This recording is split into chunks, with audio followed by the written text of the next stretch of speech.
dalam kitab Al-Hikam yang disusun oleh Imam Ibn Athaillah As-Sakandari pada hikmah yang ke-91. Qala radhiyallahu anhu, man abadahu li syai'in yarjuhu minhu aw liyadfa'a bi ta'atihi wurudal uqubati anhu fama qama bihaqqi awsafihi.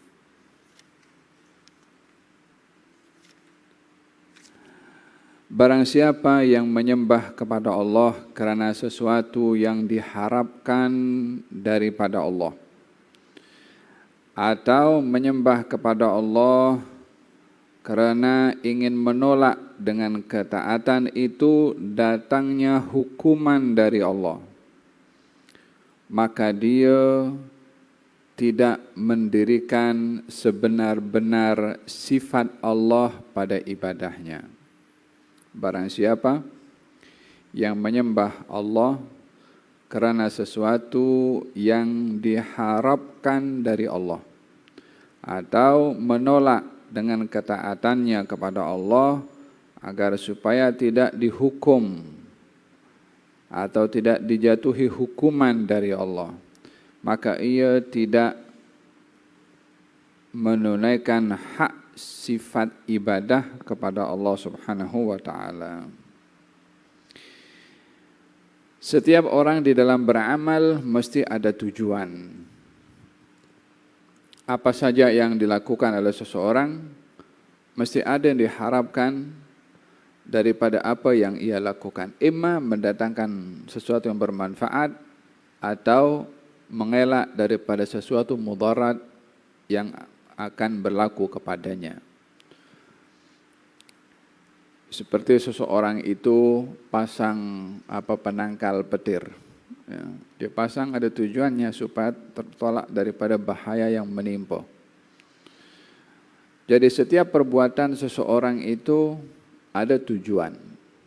Termasuk dalam ibadah pun juga ada tujuan di dalam orang itu beribadah. Hanya tujuannya adalah berbeza satu dengan yang lain. Kata Imam Ibn Athaillah Sakandari di sini mengatakan bahwa orang yang beribadah kepada Allah karena mengharapkan sesuatu dari Allah, pahala, syurga, kemudahan dalam rezeki, sehat, macam-macam keinginan yang diinginkan olehnya kepada Allah. So dia beribadah. Jadi ibadahnya ingin mendapatkan sesuatu dari Allah. Atau seseorang yang beribadah kepada Allah agar supaya ditolak daripada hukuman, untuk tidak dihukum oleh Allah. Neraka, untuk tidak diseksa, untuk terselamat di kubur, untuk lepas daripada sirat, untuk ringan di dalam padang mahsyar, supaya timbangan lepas, ujungnya ingin masuk surga dan terselamat daripada api neraka. Kalau orang beribadah yang seperti itu, maka dia belum menunaikan haknya Allah di dalam sembahannya. Karena tujuan daripada ibadah itu adalah ingin mengharapkan pemberian. Persoalannya adalah, untuk apa Allah ciptakan surga? Untuk apa Allah ciptakan neraka? Soalan yang paling penting sekali, kalau surga dan neraka tidak dicipta oleh Allah, orang sembah Allah atau tidak? Bagi mereka yang menjadikan matlamatnya dalam ibadah itu untuk mengharapkan surga, kalau surga tak ada, mungkin dia tak sembah Allah. Kalau dia beribadah kepada Allah karena takutkan pada neraka, kalau neraka tidak dicipta oleh Allah, mungkin dia hentam semua benda, dia langgar juga. Pasal dia yakin takkan masuk neraka. Dengan demikian ibadahnya kurang perfect, tak sempurna, disebabkan macam menginginkan maslahah, ada kepentingan di dalam dia beribadah kepada Allah Subhanahu wa taala. Lalu untuk apa syurga dicipta oleh Allah? Dan untuk apa neraka dicipta oleh Allah? Syurga dicipta oleh Allah bukan sebagai tujuan. Syurga dicipta oleh Allah bukan untuk dijadikan matlamat pada ibadah. Tapi syurga dicipta oleh Allah itu sebagai pemberian anugerah dari Allah kepada orang yang beribadah kepada Allah. Bukan untuk syurga. Bukan untuk mengelak daripada api neraka.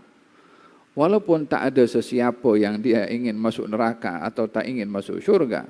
Tapi untuk mengubah status syurga menjadi tujuan dalam ibadah dan bukan Allah yang menjadi tujuan adalah bukan perkara yang betul beribadah demikian kepada Allah Subhanahu wa taala. Oleh sebab itu kata-kata hikmah ini diambil daripada firman Allah Subhanahu wa taala, "Wa man kana yarju liqa'a rabbih falyamal amalan shalihan wa la yusyrik bi ibadati rabbih ahada." Kalau barang siapa yang mengharapkan jumpa dengan Allah.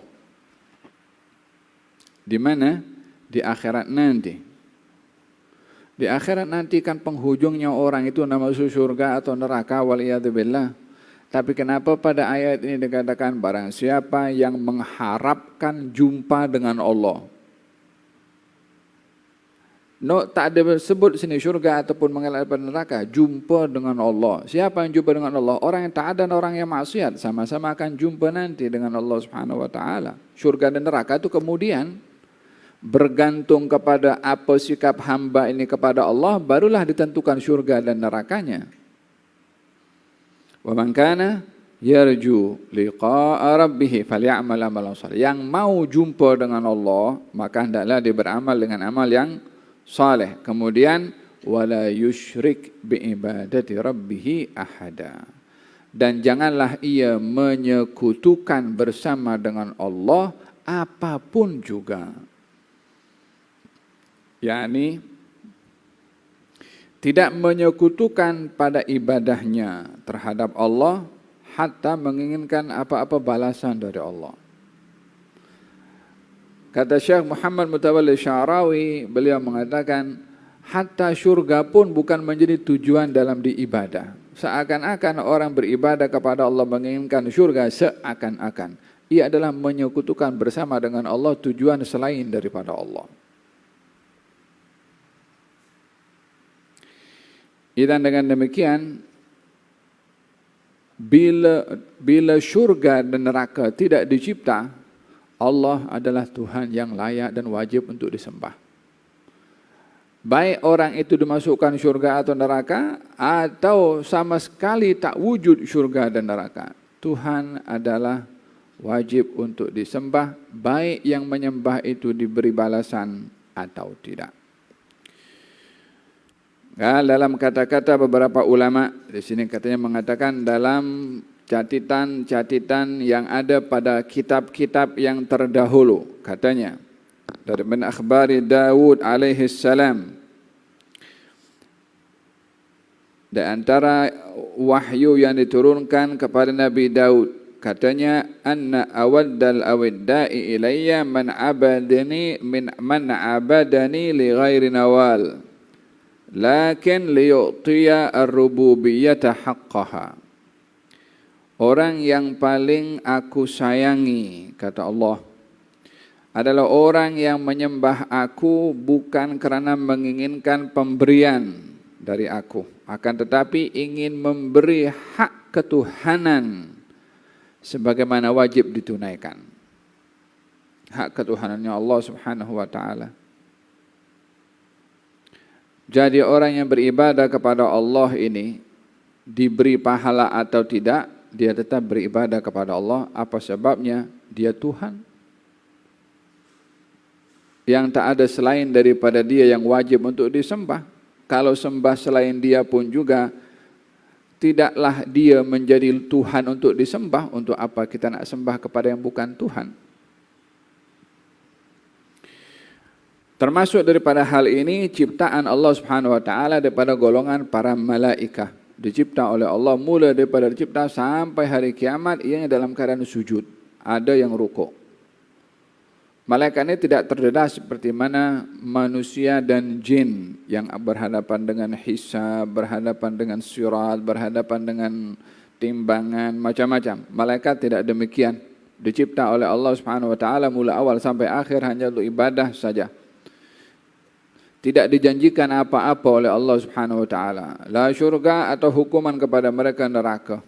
Tapi tetap mereka beribadah kepada Allah Subhanahu wa taala. Apa sebabnya? Disebabkan malaikat menyembah Allah karena Allah adalah Tuhan yang wajib disembah. Walaupun tak dapat apa-apa pemberian balasan daripada Allah kepada mereka, karena ibadah itu pun sudah merupakan satu kewajiban.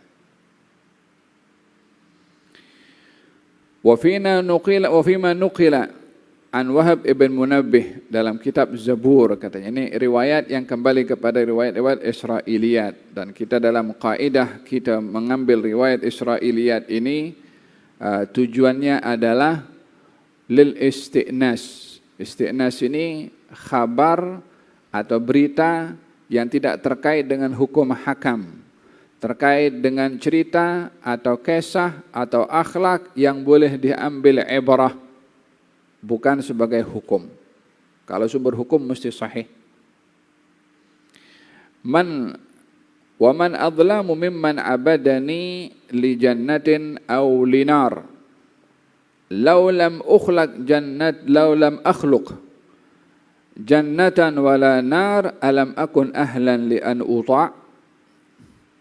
Orang yang paling zalim adalah orang yang menyembah aku karena syurga atau karena neraka. La haula wala quwwata illa billah.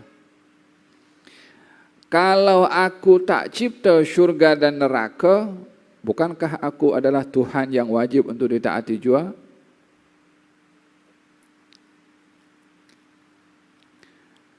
Dan kembali kepada soalan yang saya katakan tadi, kenapa Allah ciptakan syurga dan Allah ciptakan neraka? Allah ciptakan syurga itu sebagai balasan bagi orang yang menyembah kepada Allah dan bukan sebagai tujuan bagi orang yang menyembah Allah. Nabi Isa alaihissalam berjumpa dengan satu golongan yang beribadah dan menghabiskan masanya untuk beribadah. Kemudian ditanya, "Man antum? Siapa kamu?" Kalau kami adalah golongan orang-orang yang menghabiskan masa untuk beribadah. "Untuk apa kamu beribadah?" Katanya, "Karena kami takut kepada nerakanya Allah." Katanya, "Betullah kamu ibadah kamu ini dan kamu akan dilindungi oleh Allah daripada apa yang kamu takutkan." Jumpa dengan kelompok beribadah kepada Allah. Ditanya, "Kenapa kamu sembah Allah?" "Karena takut neraka." Kata Nabi Isa, "Perbuatan kamu ini akan menyebab kamu dilindungi daripada api neraka. Sebab itu yang kamu takut." Yang kedua, jumpa dengan sekelompok beribadah kepada Allah. Ditanya, "Kenapa kamu beribadah?"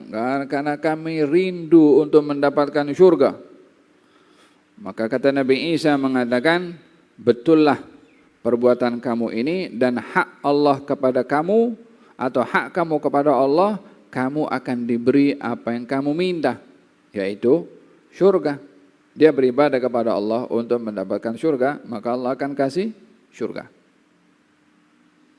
Kemudian melalui kepada kelompok yang ketiga, dia beribadah kepada Allah Subhanahu wa taala. Ditanya, "Apa sebab kamu beribadah?" Katanya, "Kami beribadah kepada Allah karena kami cinta kepada Allah. Bukan karena syurga, bukan karena neraka. Akan tetapi karena cinta dan ta'zim." Maka Nabi Isa mengatakan, "Antum awliyaullah." Kamu adalah para awliya. "Ma'akum umirtu an uqim." Bersama kamulah aku diperintah untuk bersama. Nabi Isa duduk dengan kelompok yang ketiga. Dalam hal ini ada 3 peringkat orang beribadah kepada Allah. Ada kalanya dicantumkan satu dengan yang lainnya. Yang tertinggi dan juga yang terendah. Yang pertama, ibadahnya orang peniaga, businessman. Beribadah kepada Allah. Apa tujuannya? Nak dapat pulangan. Apa itu? Nak dapatkan surga. Beribadah kepada Allah, nak dapatkan balasan, pahala, dan macam-macam yang diinginkan dari Allah. Ini ibadahnya orang-orang yang digelari sebagai peniaga. Ada ibadahnya orang yang takutkan hukuman. Biasanya adalah levelnya hamba sahaya. Hamba sahaya itu takut dihukum kalau tak buat kerja. Maka orang yang beribadah kepada Allah karena takut dihukum oleh nerakanya Allah, maka levelnya adalah level hamba sahaya sebab dia takut dihukum. Dan ada ibadah golongan orang al-muhibbun, orang yang cinta kepada Allah. Yaitu orang beribadah kepada Allah karena cinta kepada Allah, karena ta'zim kepada Allah subhanahu wa ta'ala. Inilah al-muhibbun, atau orang yang merdeka daripada keinginan pada dirinya sendiri pada ibadahnya, yaitu ingin mendapatkan surga atau diselamatkan daripada api neraka, tetapi ibadahnya adalah murni karena Allah subhanahu wa ta'ala. Ibadah yang seperti ini adalah mengajak kepada kita untuk mengenalkan diri kepada Allah subhanahu wa ta'ala. Yang kenal kepada Allah subhanahu wa ta'ala, maka dia tahu haknya Allah kepada dirinya, tanpa dia menuntut haknya kepada Allah subhanahu wa ta'ala, disebabkan dirinya sedar adalah dirinya hamba dan tidak berhak menuntut apapun dari Allah subhanahu wa ta'ala. Berbeza dengan Allah yang berhak menuntut apapun daripada hambanya.